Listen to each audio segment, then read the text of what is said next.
Shalom, jumpa kembali dalam renungan, salam, dan refleksi.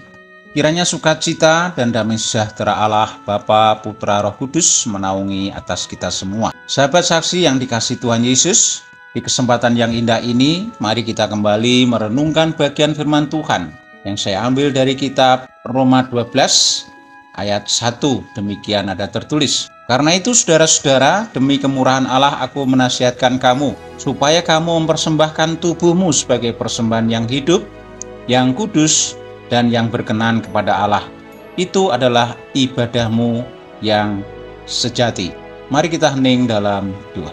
Bapa Surgawi, karena kemurahan-Mu, kami boleh ada di hari ini. Kami siap mendengarkan sabda-Mu, Roh Kudus terangi hati kami, dan mampukan kami untuk menjadi pelaku-pelaku firman-Mu. Dalam nama Tuhan Yesus, inilah doa kami.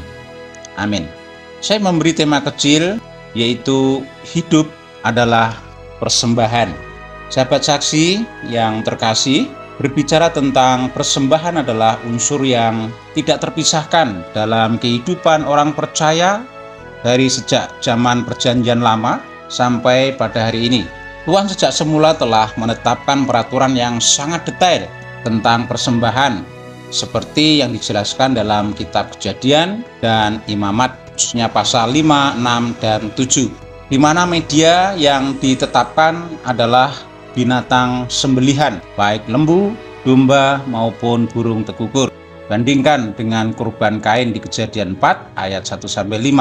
Semua korban-korban persembahan itu sebenarnya adalah merupakan bayang-bayang atau gambaran persembahan yang sesungguhnya, yaitu korban anak domba Allah, yaitu penyaliban Yesus Kristus di Bukit Golgota. Itulah hakikat persembahan yang sempurna sekali untuk selama-lamanya. Sahabat saksi yang terkasih, bagaimana kita memahami persembahan dalam Perjanjian Baru?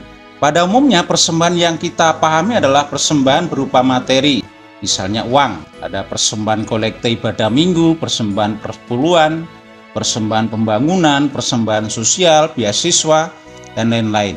Ada juga persembahan berupa fasilitas, misalnya kendaraan bermotor, mobil, gedung, rumah, tanah, ataupun bentuk aset-aset lain. Dalam Perjanjian Baru tidak lagi diatur dalam memberikan persembahan kepada Tuhan, baik waktunya, jenis bentuk persembahannya, ukuran atau volume persembahannya, maupun cara atau prosesi dalam kita mempersembahkan. Dari kitab Roma 12 ayat 1 ini, Tuhan melalui Rasul Paulus mengajarkan bahwa persembahan kepada Tuhan tidak hanya berupa sebagian dari berkat materi yang selama ini sudah kita lakukan, namun lebih dari itu semua. Pertama, supaya kita mempersembahkan tubuh sebagai persembahan yang hidup, artinya tubuh jasmani yang hidup di dalam iman percaya kepada Tuhan Yesus Kristus.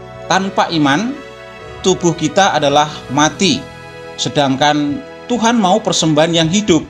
Yang kedua, selain tubuh yang hidup, juga harus kudus, artinya hidup dalam kebenaran, hidup dalam takut akan Tuhan, sekalipun belum mencapai sempurna, namun harus terus berjuang selalu untuk hidup seturut dengan sabdanya. Yang ketiga, hidup yang berkenan kepada Allah. Setelah hidup dalam kekudusan, meninggalkan kejahatan dan kefasikan, namun tidak berarti statis, pasif, dan tidak melakukan apa-apa.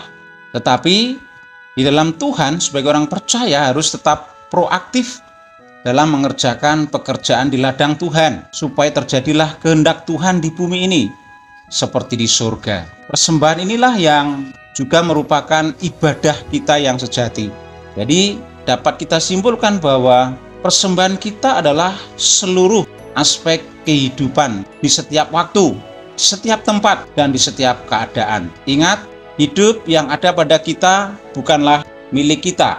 Namun firman Tuhan katakan, aku hidup tetapi bukan lagi aku sendiri yang hidup, melainkan Kristus yang hidup di dalam aku. Galatia 2 ayat 20a. Untuk itu milikilah hidup layak menjadi persembahan yang berkenan kepada Tuhan, Atau dengan kata lain, hidup adalah persembahan yang harus dikembalikan untuk kemuliaan Tuhan. Amin. Mari kita bersyukur kepada Tuhan dalam doa. Bersyukur Tuhan, firman-Mu terus memberkati, menguatkan, memotivasi kami untuk selalu hidup dalam iman, kekudusan, dan berkenan kepadamu selalu. Dalam nama Tuhan Yesus kami ucapkan syukur. Amin. Selamat beraktivitas dan berkarya, Tuhan memberkati.